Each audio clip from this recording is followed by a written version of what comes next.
Hello dear learners, welcome to the massive open online course in Swayam in Psychology. I am Dr. Shalini Prasad from DPS Vasant Kunj, New Delhi. Today we will start a chapter, what is psychology? Objective of this module would be understanding what is psychology and psychology as a discipline, psychology as a natural science, psychology as a social science, understanding mind and behavior and popular notions about the topic, that is what is psychology and its discipline. Let's take an introduction. So, if I ask you all, my dear students, why students opt for psychology over other subjects?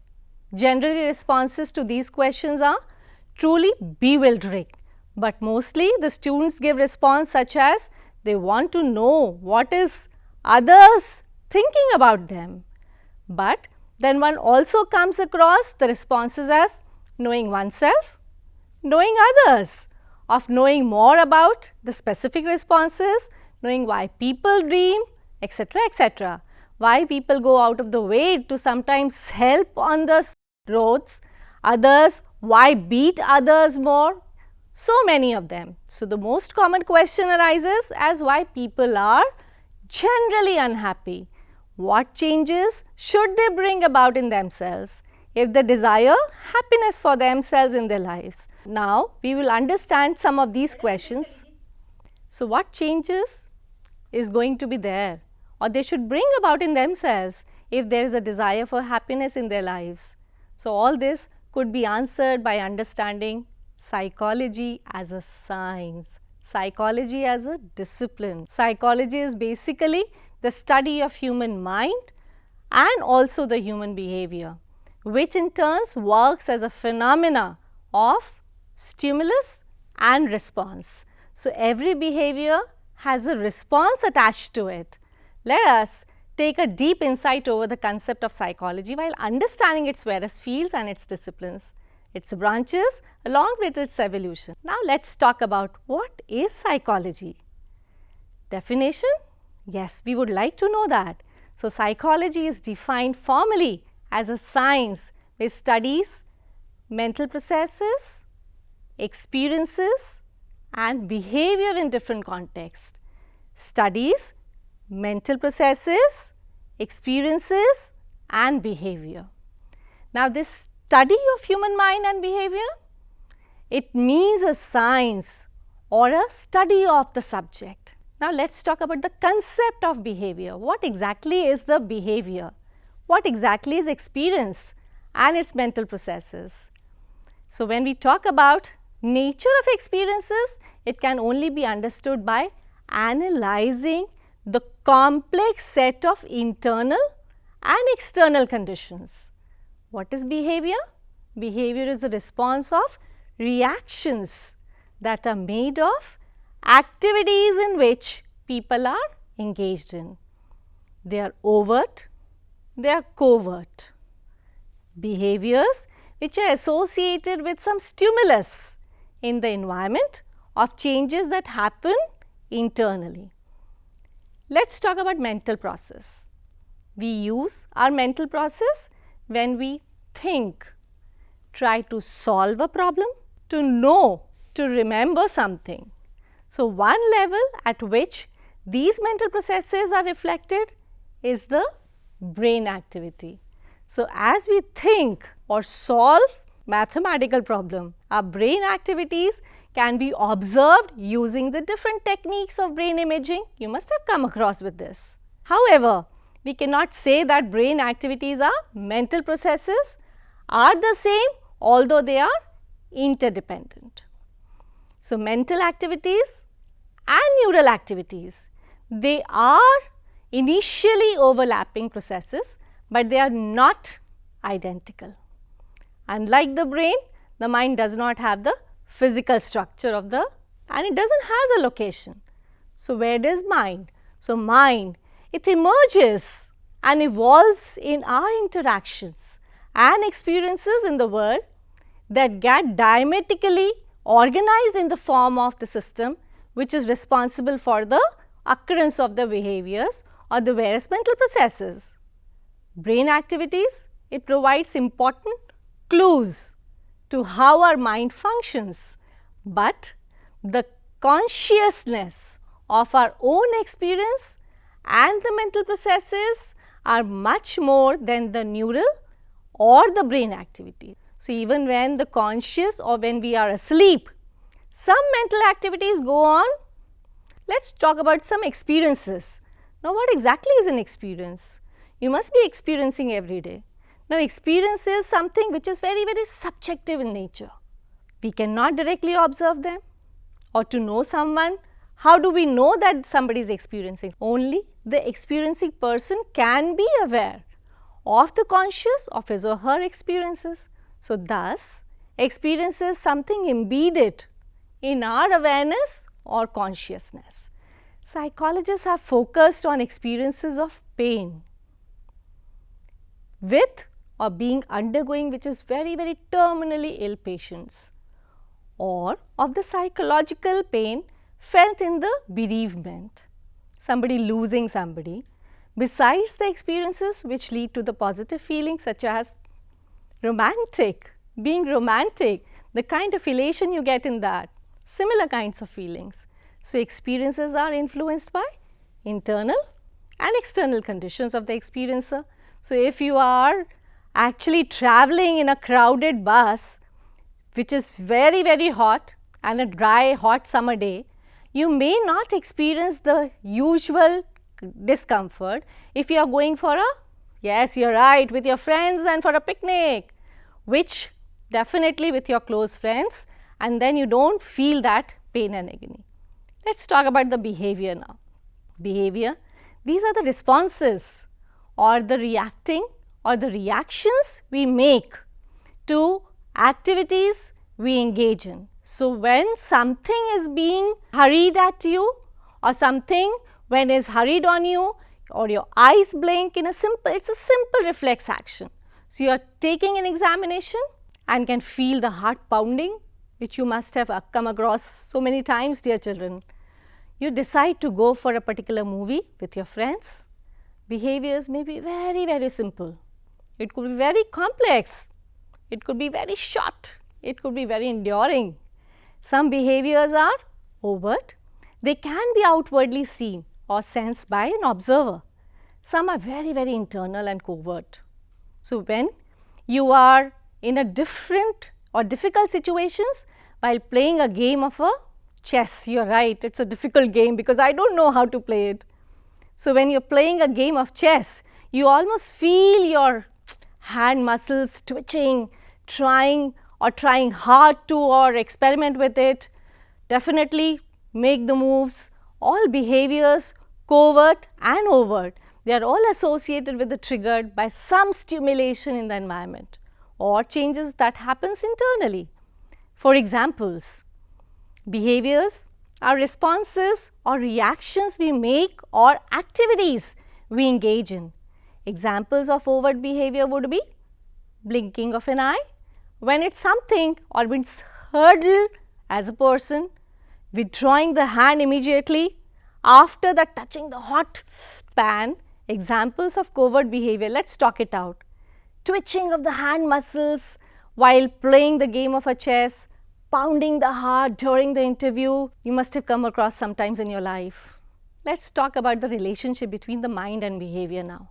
For many decades, the mind remained a taboo in psychology because it could not be defined in concrete behaviors or terms, and where it is located, definitely it was a query.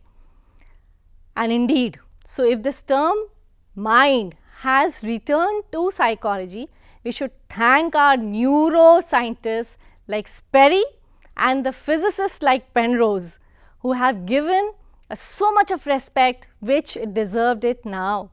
There is a scientist or there are scientists in various disciplines including psychology who think that unified theory of the mind is possibly, although it is still so far away. Now, what exactly is mind? The elements of the person that enables him to be aware of the world and his own experiences, to think, to feel, actually the faculty of consciousness and thoughts.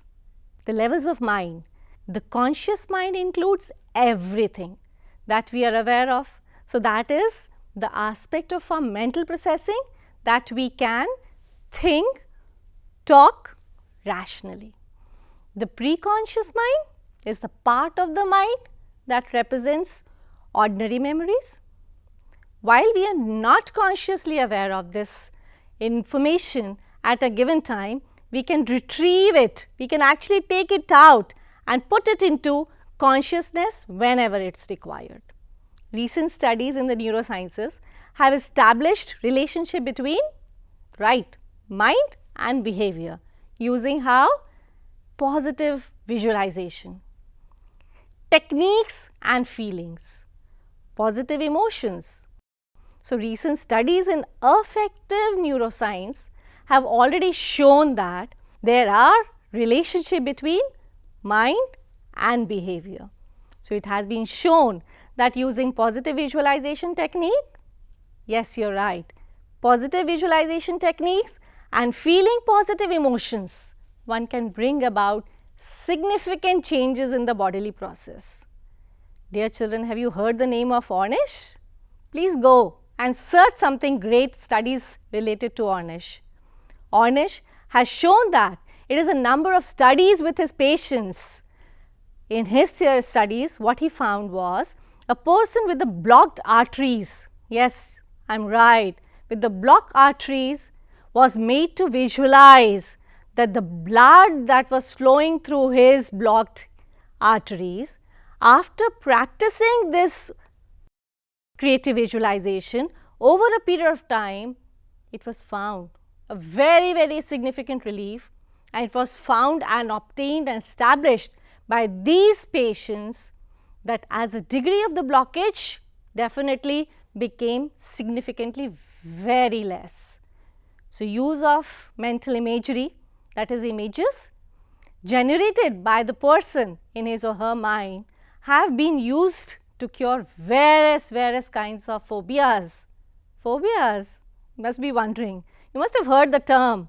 Yes, you are right, it is the irrational fears of the objects and the situations. There is a new discipline that is coming, what we call it as psycho-neuro-immunology. It has emerged, which is emphasizing the role played by the mind in strengthening the immune system.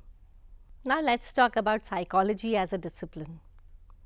So, when we observe others as lay or common people, our own point of view or our ways of understanding the world that is influencing our interpretation of the behaviors and experience.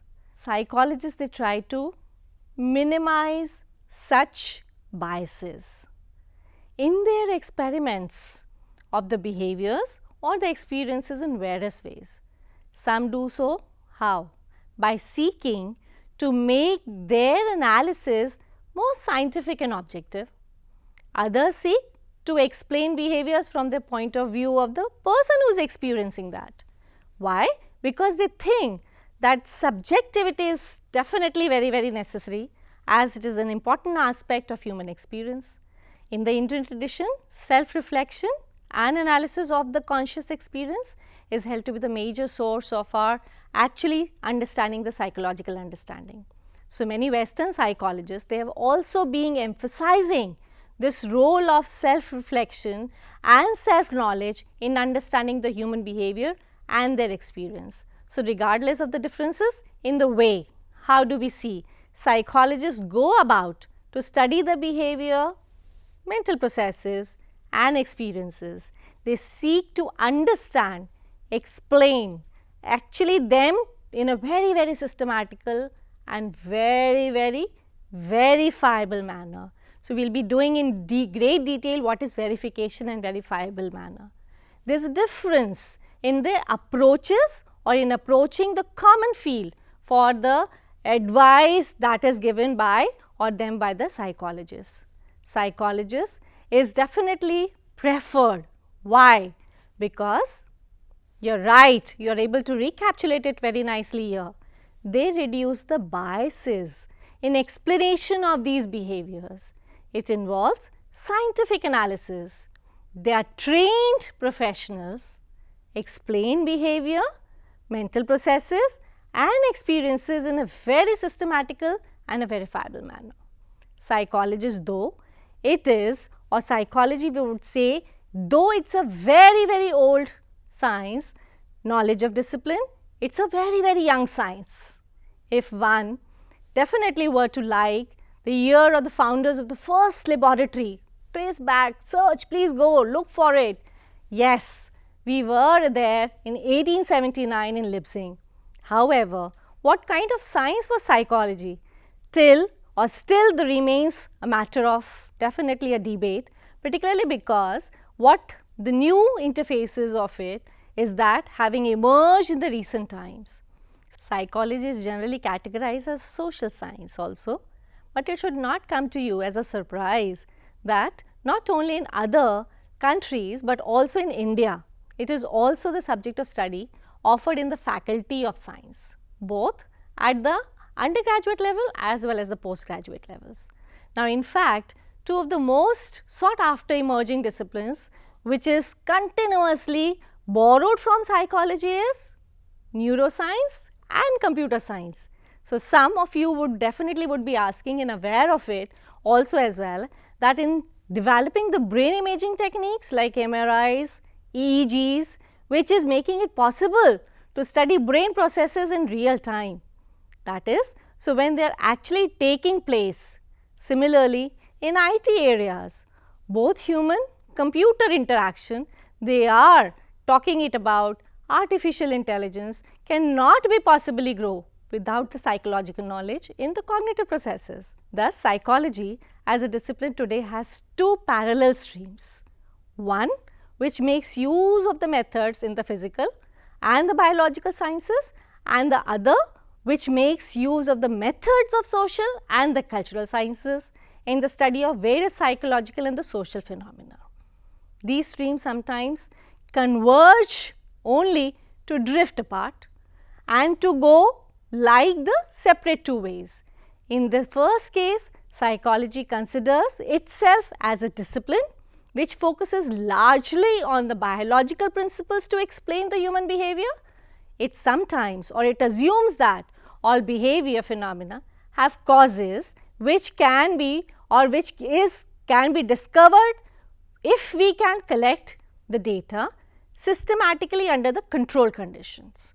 So, here the aim of the researcher is to know what is the cause, what is its effect, its relationship, so that a prediction of the behavior phenomena can be made and behavior can be controlled if needed to be.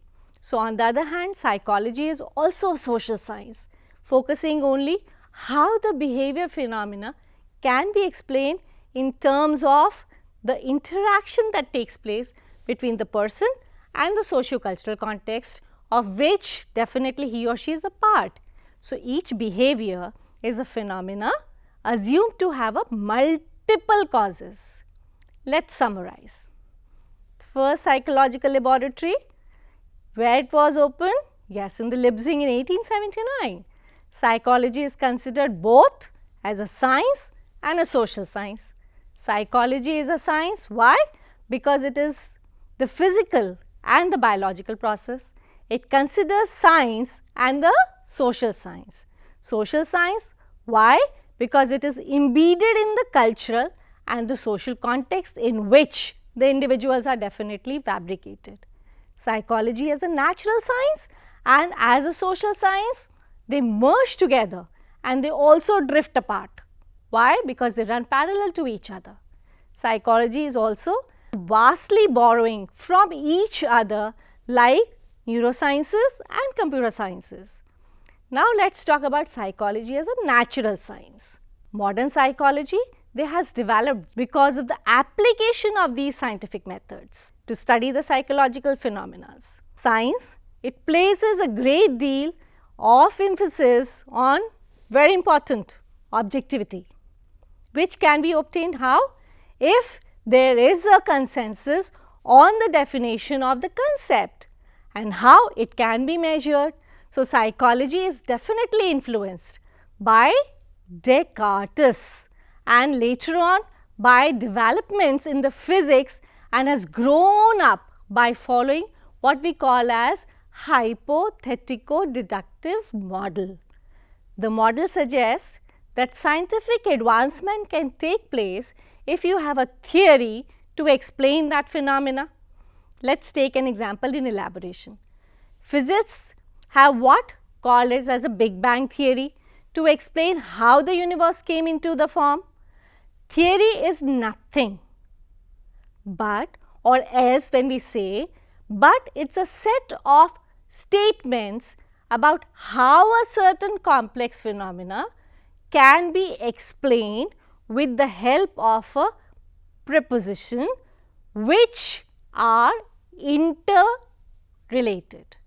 Now, based on that theory, psychologists or scientists deduce, I'm right, you heard it right, deduce or propose it a hypothesis that offers a tentative answer or explanation of how a certain phenomena can take place. Now, what is hypothesis? Hypothesis is that tentative answer which is further being tested and proved either right or false or true or false, taken or tested empirically with that empirical data that one has actually gathered. Now, this theory is revised. If data that is being gathered point in the different directions, then one is suggested by this hypothesis. Now, using the above approach, psychologists, they definitely have developed theories of, you are right, learning, memory, attention, perceptions, motivations, emotions, etc. So many of them, multiple of them, and have made significant progress in that. Till date, most of the researchers in psychology follows this approaches. Apart from this, psychologists have also been considerably influenced by the evolutionary approach which is dominating in the biological sciences. This approach has also been used to explain diverse kinds of psychological phenomena such as attachment and aggression, to mention just a few. Now, let us take an example. You might have noticed that some people, they act so friendly, outgo, help others, appear to be, some are very shy, some are very withdrawn, some are too aggressive. So, if you have made these types of observations, then you are acting just like the early psychologists, dear children, who use behavior to draw some inferences about various kinds of personalities. By using these behaviors or measures and actually scales for treating them, it is possible to definitely measure thoughts and feelings also. This is similar to how other researchers explore invisible phenomena such as the way that the educators measures academic performance or the economics measuring the quality of life. Now, let us talk about something on psychology as a social science. So, we study human beings, yes, in their social cultural context.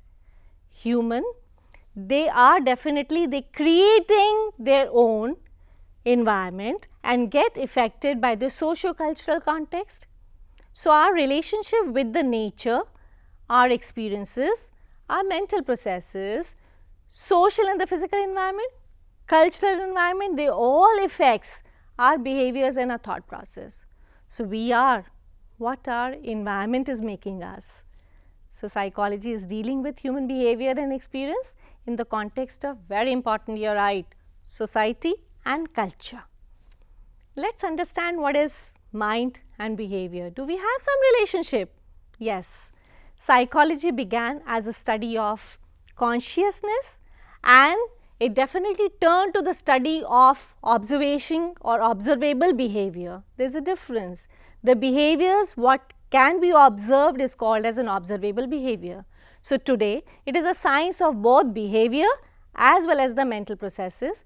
Thus, what psychology definitely lost once consciously, it's gaining again with that renewed vigor in the definitely in the name of the mental processes. Now, the intersection between the psychology and mind, brain behavior is concerned with how these mental capacities such as your memory, your perception, your mental imagery and language, they arise from brain function. Thus, studies in the cognitive science, the track involves studying mechanisms that ultimately produce cognition and behavior. Therefore, students and my dear scholars in these areas, they are definitely studying, people have been studying both the brain and behavior. The mind and the behavior, they operate together and are consciously tangled with each other. Recent studies in affective neuroscience have definitely cleared and clearly shown that there is a relationship between mind and behavior.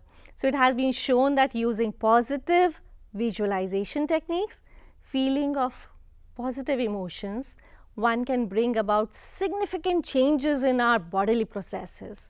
As we discussed, Ornish, he has shown there is a number of studies with his patients. In these studies, a person with the blocked arteries was definitely made to visualize that the blood is flowing throughout his or her blocked arteries, and after practicing this over and over a time, they were established, made to visualize that there was a significant relief and the people were coming out of the blocked arteries and the pain and the blockage became significantly less.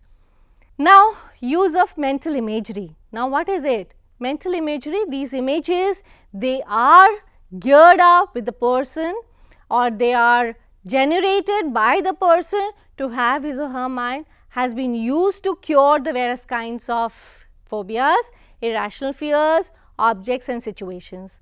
A new discipline that is called as a psychoneuroimmunology, it has emerged, which is emphasizing the role of these played by the mind and strengthening the immune system. Let's take an example. Have you watched a horror movie? Oops! What does the mind do? What does it produce? Very right, fear, anxiety, thrill. What is the happening with the behavior? So, we definitely get behaviors which is biting our nails. What does the brain do? Gives us sweaty palms, increased heartbeat, cold fingertips, goosebumps, etc., etc. Now, let us talk about some popular notions about our discipline. Though, I mean, through these experiences with everyday life, most of you, you have developed our own theory of human behavior. You must have come across your parents, mama, teachers, friends, their own theory of psychology. Everybody knows all. So, if we want some worker to perform better, what is a theory? In your past, so we know that we will need to push him. That's your theory, that's your mama's theory, that's everybody's theory. Such popular theories of human behavior is based on common sense. May or may not be true, you agree? So, if this is being investigated scientifically, in fact, you will find that the commonsensical explanations of human behavior, they are based on the hindsight and they explain very little. For example, if a friend of you, very near and dear friend of yours, whom you love a lot, he goes away, sad, he goes away to a very, very distant place. What happens? What will happen? What will happen to your attraction for this friend of yours? There are two sayings which you may definitely recall to answer this question. One of them is, out of sight is out of mind. The second one would be, distances make the heart grow fonder. Both of them make opposite statements. So, which one is true? Suppose you are able to find a new friend. The saying is, out of sight and out of mind will be used by you or the others to explain your behavior. So, if you are unable to find a new friend, what is going to happen? You will keep remembering your friend fondly. You are keeping again and again remembering the name, remembering the memories. In this case, the saying, distances make the heart grow fonder, will explain your behavior. Notice that in both the cases, the explanation follows the occurrence of the behavior. So, now the common sense is based on your hindsight. Psychology as a science looks for patterns of behavior. I am right. It is a patterns of behavior which can be predicted and not explained after the behavior is occurring. Scientific knowledge is generated by psychology that is often running against your common sense. So, there are many other common sense notions which you may now not think to be true. So, you must be testing it, and then when you turn out to be psychologist, you will try to verify it and you will establish it that it is not true based on the common sense. Not too long ago, it was believed that some cultures that men are more intelligent than the women. You must have also come across these kinds of comparisons. Women cause more accidents than men. Empirical data says that both or these are untrue. Common sense also tells us that one is not able to give one's best if you are asked to perform before in the large audience. Psychological studies have shown that if you have practiced well, you may have actually performed better, because with the presence of others, it is helping you to perform. It is hoped that as you go on through the textbook, you will discover that many of your beliefs and understandings of these human behavior will definitely going to change. We will also gather that psychologists are different from astrologers, tantrics, palm readers, because why? Because systematically examining these propositions based on data to develop the principles about the human behavior and other psychological phenomena. So, my dear children, in an end, I would like to say it is a wonderful ocean. Keep on looking for more and more data, and then another following modules we would be definitely talking more in detail about it, how it has evolved and how it has come to the beautiful areas. You can actually explore different terms and terminologies, and I am sure you are passionate about this subject and you will be passionate about this subject because it is a beautiful subject. Thank you so much, dear children.